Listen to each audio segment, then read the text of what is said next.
Shalom, queridos. Aqui que vos fala é a pastora Rebeca Onofre Dias, levando a palavra ao teu coração. A palavra do Senhor ela é tão poderosa que o que é difícil ao entendimento, através da palavra genuína, traz uma simplicidade tão grande que nos trazem chaves para os nossos dias. E eu tenho certeza que essa palavra vai te trazer um entendimento muito grande através de coisas simples que muitas das vezes estão disfarçadas, ou disfarçados ali de coisas que nós nem percebemos. Então, abra o teu entendimento espiritual para compreender o que Deus vai falar através de sua palavra. E te convido para se inscrever no nosso canal, se você ainda não se inscreveu. Ative o sininho, compartilhe a mensagem, deixa seu like que é muito importante e seja um missionário do Levando a Palavra. A palavra do Senhor se encontra no livro de Neemias, capítulo 1. A partir do verso 2 faremos menção que diz assim. Aliás, vamos fazer menção a partir do verso 1, melhor.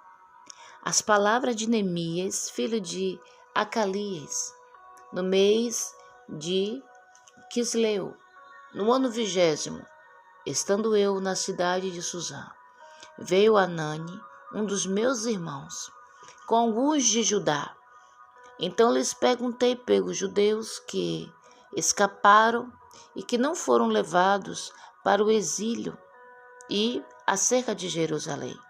Disseram-me, os restantes que não foram levados para o exílio e se acham lá na província, estão em grande miséria e desprezo.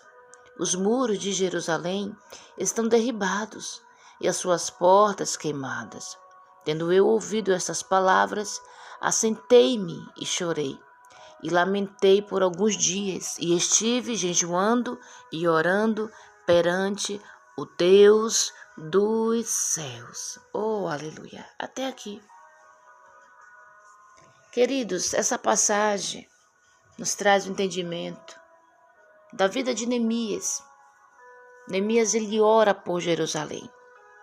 Perceba que nós começamos a ler o verso 2 até o verso 3. Aliás, até o verso 4. E no verso 2, um dos irmãos de Neemias, Anani, tinha ido a Jerusalém no segundo retorno, dos judeus com Esdras.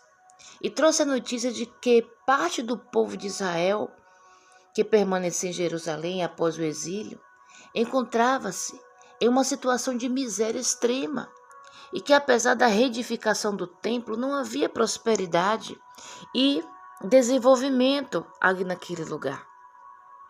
Embora alguns lucrassem com isso, a maioria vivia no meio dos escombros. Agora, imagine você. Depois do retorno do exílio, a cidade estava destruída e mesmo assim não havia prosperidade, não havia crescimento.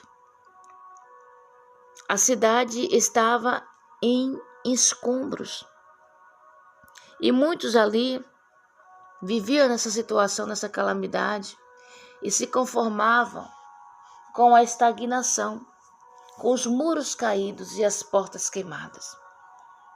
Se você não sabe, naquela época, uma cidade sem muros, era uma cidade sem defesas, à mercê de inimigos, invasores, de ladrões de tudo que é tipo.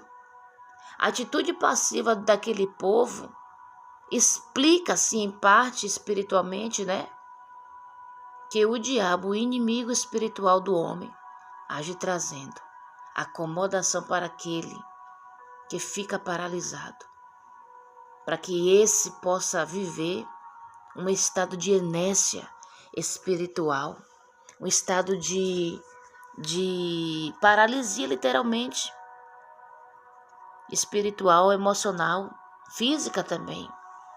Quando a gente lembra e medita na passagem de Romanos 12:2, que diz, não vos conformeis com este século, mas transformai-vos pela renovação da vossa mente, para que experimenteis qual seja a boa, agradável e perfeita vontade de Deus.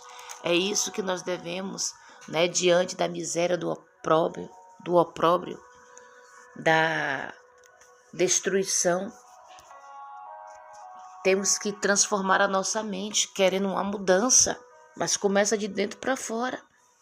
E o povo de Jerusalém estava tão acomodado que, quando Neemias ele pergunta ao seu irmão Anani pela situação de Jerusalém e fica sabendo da situação do estado que Jerusalém se encontra, entrou uma tremenda tristeza, profunda tristeza. A palavra do Senhor vai dizer, devido ao estado que se encontrava a sua nação.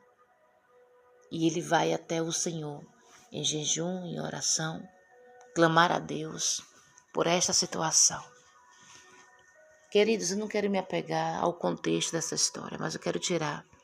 Mas a lição que nós tiramos aqui dessa passagem, que eu pude perceber e o que chamou minha atenção e eu quero passar para você, é que um simples diálogo, uma simples conversa, pode mudar toda a situação de uma pessoa, de um cenário, de um lugar, de um estado, até mesmo de uma nação. Neemias estava ali na cidade de Suzã.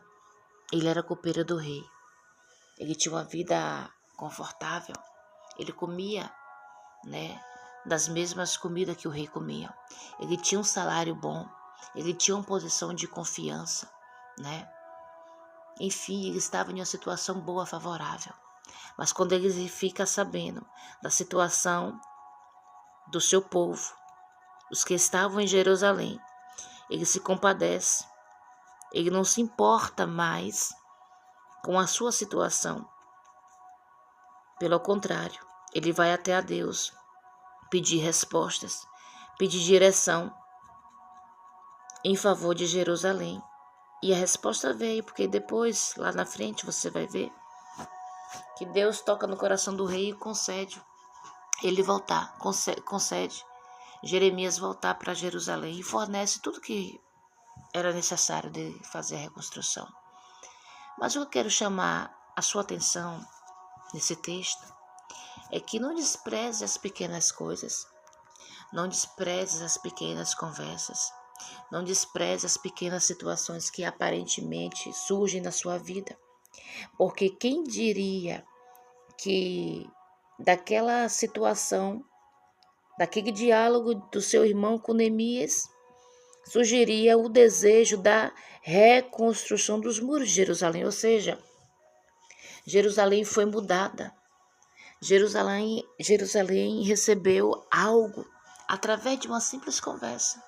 Mudou todo o cenário da sua história, porque havia mais de 90 anos ali parado a cidade. Jerusalém estava estagnada há mais de 90 anos depois do exílio, após o exílio. E quando Neemias teve ciência do estado daquele lugar, Neemias foi falar com Deus. Então, queridos, você vê, um simples diálogo, uma simples, aparentemente, informação mudou toda a história de Jerusalém.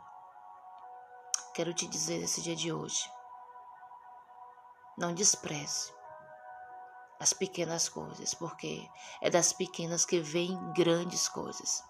Não despreze os princípios, não despreze os princípios, não despreze o começo, não despreze o princípio de algo, mesmo que aparentemente apresente pouca coisa, ou pequeno, ou ao mesmo tempo até insignificante. Não olhe dessa forma, porque através dessa situação, através dessa pequena causa, pode vir daí a solução do problema de muitas causas que estão te destruindo. Através de coisas simples, de coisas pequenas, pode vir grandes soluções para a sua vida. É a mensagem que eu quero deixar para você. Que você reflita que assim como Neemias e o seu irmão, através daquela situação, daquele diálogo e daquelas informações, simplesmente a respeito de algo, mudou toda a história de Jerusalém. Eu tenho certeza que Deus já tem colocado coisas na sua vida, informações, direções que aparentemente aos seus olhos surgem como coisas pequenas, coisas sem importância muitas das vezes, ou até sem muito valor. Mas nesse dia de hoje eu profetizo que Deus vai abrir os teus olhos espirituais e você vai começar a enxergar as grandes coisas nas pequenas. Não despreze as pequenas coisas, porque delas virão as maiores. Nosso Deus também é Deus de causas pequenas.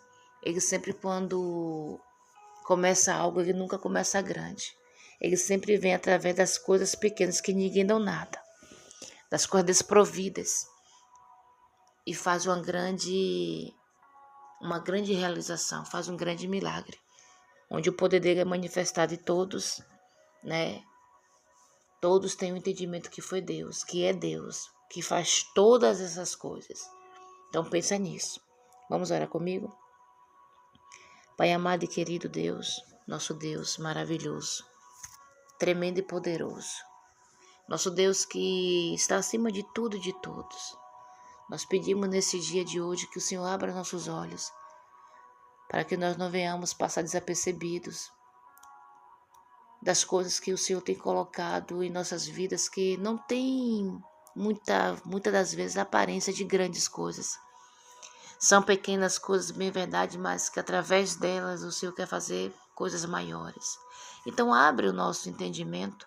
Não nos deixe, meu Senhor, nos conformar com a miséria, com o opróbrio, com a estagnação espiritual, com a paralisia, porque, sendo assim, o inimigo de nossas almas, ele tem brechas e entra em nossas vidas nos minando, tirando os sonhos, os projetos que o Senhor tem colocado.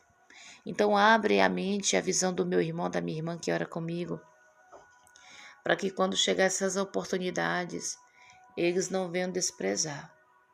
E se está chegando essas oportunidades em vossas mãos, que eles possam fazer bem aproveito disso e ter suas vidas mudadas para a honra e glória do teu nome. Essa é minha oração no dia de hoje, no nome de Jesus. Fique com Deus. Deus os abençoe.